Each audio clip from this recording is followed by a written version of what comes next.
The center line option will provide you to control how Loft connect two or more profiles. Here I have some profiles. Select the icon of the loop. Make sure the profile section level is selected. Now select the profiles.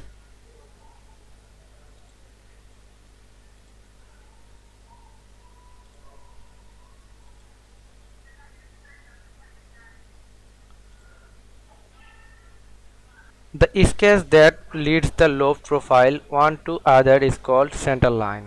Now expand the centerline parameter in the property manager and select the centerline.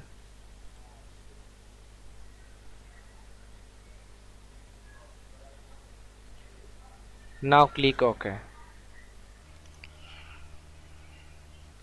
Now I have one more sketch profile, for example.